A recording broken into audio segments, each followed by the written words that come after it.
दिल्ली विधानसभा चुनाव के लिए बीजेपी ने अपनी पूरी ताकत झोंक दी थी। मतलब आठों इनके सीएम जो हैं सब हर कोई सभाएं कर रहा था।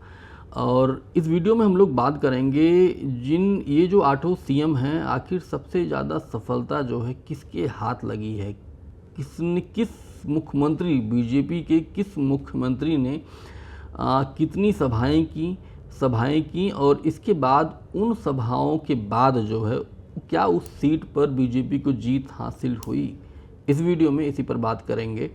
तो सबसे पहले नाम आता है प्रमोद सावंत का। प्रमोद सावंत जो गोवा के जो मुख्यमंत्री हैं भारतीय जनता पार्टी के, उन्होंने 2 सभाएं की, 2 में एक पर जीत हासिल हुई, एक पर हार मिली है। और दूसरे नंबर पर हैं देवेंद्र फडणवीस, महाराष्ट्र के मुख्यमंत्री। उन्होंने 5 सभाएं की थी 5 विधानसभाओं में, और जिस पर 3 पर जीत हासिल हुई, 2 पर हार हुई है। योगी आदित्यनाथ, सबसे ज़्यादा डिमांड अगर प्रधानमंत्री नरेंद्र मोदी के बाद जो है किसी नेता की सबसे ज़्यादा खासतौर पर हिंदी बेल्ट में डिमांड होती है तो मुख्यमंत्री योगी आदित्यनाथ हैं। मतलब यूपी सीएम योगी आदित्यनाथ। काफ़ी कम सभाएं इन्होंने की हैं, मात्र 6 सभाएं की, क्योंकि ये काफ़ी महाकुंभ में जब भगदड़ हुई इसके बाद काफ़ी वहाँ पर एक्टिव हो गए थे। और इसके बाद सभाएं तो इनकी निर्धारित थी 15-16 सभाएं करेंगे, लेकिन उतनी सभाएं कर नहीं पाए क्योंकि यूपी में ही महाकुंभ में ही काफ़ी बिजी रहे। योगी आदित्यनाथ ने 6 सभाएं की हैं जिसमें से 4 पे जीत हासिल हुई और 2 पर हार मिली। पिछली बार हम लोग देखते हैं 2020 में, आप देखिएगा यमुना पार में मुख्यमंत्री योगी आदित्यनाथ ने कई सभाएं की थी और जो 8 सीटें मिली थी उसमें से 6-7 सीटें तो ये यमुना पार की थी।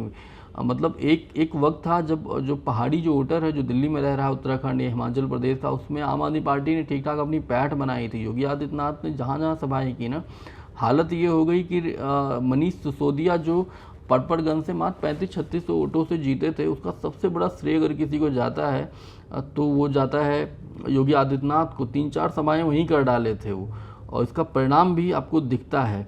जो पहाड़ी वोटर एक तरफा जो जिसको आम आदमी पार्टी का एक बेस कहा जा रहा था, बहुजन तबके के अलावा भी किसी में उसकी सबसे बड़ी पैठ है तो पहाड़ी वोटर्स में है। और शुरू में दिखा भी, शुरू के परिणामों में भी दिखा, 2015 के चुनाव के में भी ये दिखा, 2020 में काफ़ी हद तक दिखा, लेकिन इस बार बड़ा धक्का लगा। इस बार जिस तरह पहाड़ी वोटर की जो है नाराज़ दिखा और एक तरफा भारतीय जनता पार्टी को पोल किया। और पिछली बार जैसे मैं कह रहा था, पिछली बार योगी आदित्यनाथ की वजह से जो है एक बिग बेस तैयार हुआ था पहाड़ी वोटर का भारतीय जनता पार्टी के बीच में, और उन्होंने ठीक ठाक उनकी सभाओं का असर जो है आपको दिखा है 2020 के चुनाव में भी। इस बार महाकुंभ में काफ़ी व्यस्तता की वजह से उन्होंने उतनी सभाएं नहीं की, बल्कि निर्धारित थी जहाँ तक 15 से 16 सभाएं उनकी निर्धारित थी, और यहीं पर वो सिर्फ 6 सभाएं ही कर पाए। 4 पे जीते हैं, 2 पर उनकी हार हुई। अगर आप रेशियो अगर बात करें तो 67% जीत का स्ट्राइक रेट है उनका। स्ट्राइक रेट समझ रहे हैं, क्रिकेट का स्ट्राइक रेट। तो अब बात कर लेते हैं योगी आदित्यनाथ के बाद सबसे ज़्यादा प्रखर हिंदूवादी जो मुख्यमंत्री हैं तो हेमंत विश्व शर्मा हैं।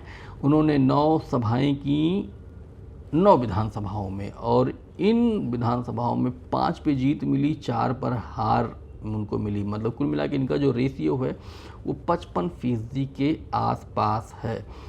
अब बात करेंगे मोहन यादव को लेकर।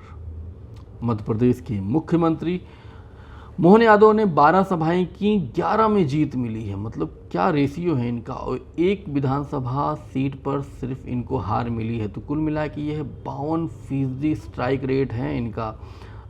इसके बाद नाम आता है भजनलाल शर्मा का।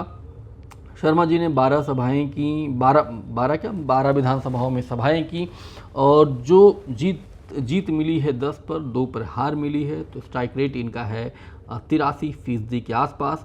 नायब सिंह सैनी हरियाणा के, और इसके बाद वो लगभग 16 सभाएं उन्होंने की हैं, 11 में जीत मिली है, 5 में हार मिली है। मतलब क्योंकि वो हरियाणा से ज़्यादातर उनका बॉर्डर सटा हुआ है तो उसका असर, इन्फ्लुएंस जो है आपको दिखता है दिल्ली के वोटर्स में भी। तो एक जो है इसका फ़ायदा जो है ख़ास तौर पर, जैसे अभी पिछले वीडियो में हम लोग बात कर रहे थे जाटों को लेकर, किस तरह से जाटों का एक बड़ा हिस्सा इस बार नाराज़ दिखा, वो चला गया भारतीय जनता पार्टी की तरफ, और गुजरों में तब भी थोड़ा सा अभी भी इन्फ्लुएंस है आम आदमी पार्टी का।